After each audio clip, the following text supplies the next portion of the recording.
সবাই কেমন আছেন? আমরা আবার আপনাদের কাছে এসেছি নতুন এক ভিডিও নিয়ে।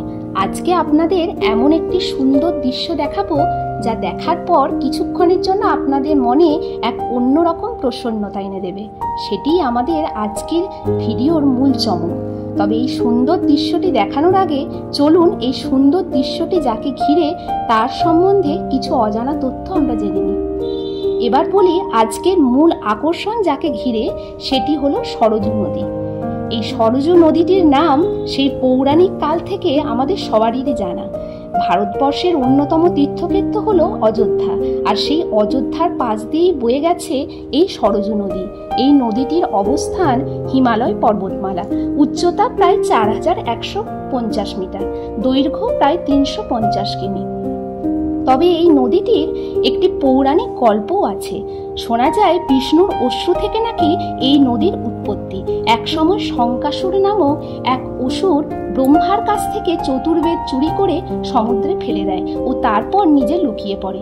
এর ফলে সমাজে অধর্মের প্রভাব বাড়তে থাকে, ধর্মের পরাজয় দেখা যায়। এমন সময়ে বিষ্ণু মৎস্যরূপ ধারণ করে সেই অসুরের সংহার করেন ও ব্রহ্মাকে 4 বেদ ফিরিয়ে দেন।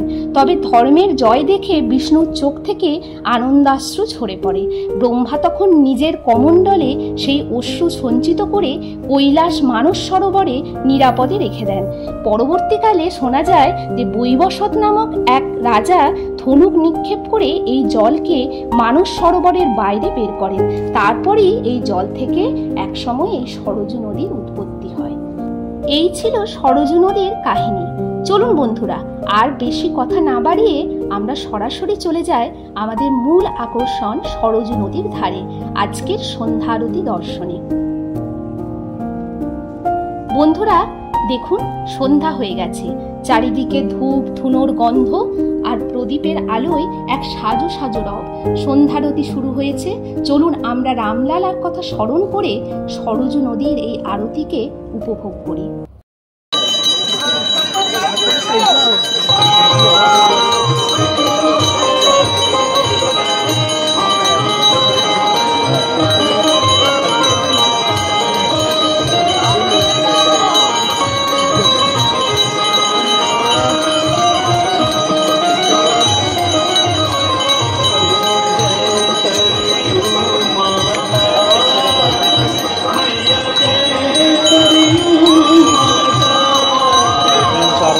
भैया बैग वाले पीछे तो पीछे सामने यहाँ में खड़े हो पीछे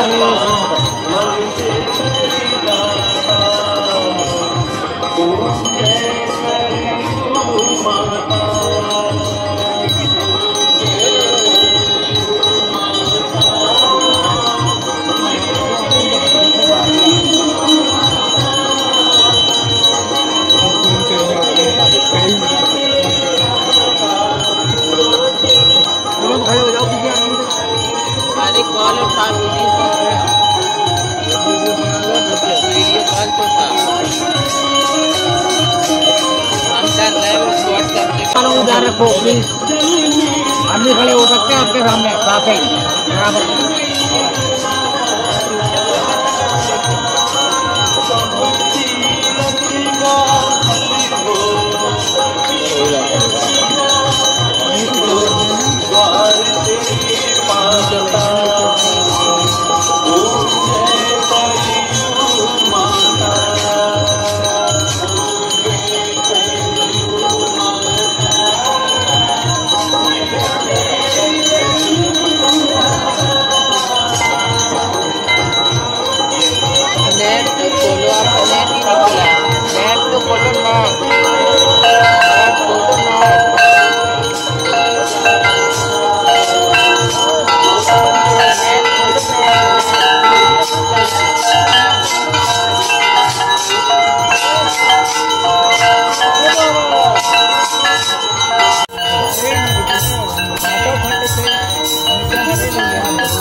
প্যান্ট শার্ট।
ভিডিও করছি।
বন্ধুরা, সন্ধ্যারতি শেষ, আমাদেরও এবার বিদায় নেবার পালা। তবে যাবার আগে সরজু নদীটির সন্ধ্যায় রং বেরঙের আলোয় কেমনভাবে সেজে উঠেছে তা একবার আপনাদের ঘুরিয়ে দেখায় চলুন।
ছিল আমাদের আজকের আকর্ষণ। আশা করি এই সরজু নদী ও তার আরতি সবটা আপনাদের আনন্দ দিতে পেরেছে। তাই নিজেদের মনের অনুভূতি আমাদের নিশ্চয়ই জানাবেন, আর এইভাবেই আমাদের পাশে থাকবেন। সবাই ভালো থাকবেন। আসি, আজকের মতো টাটা।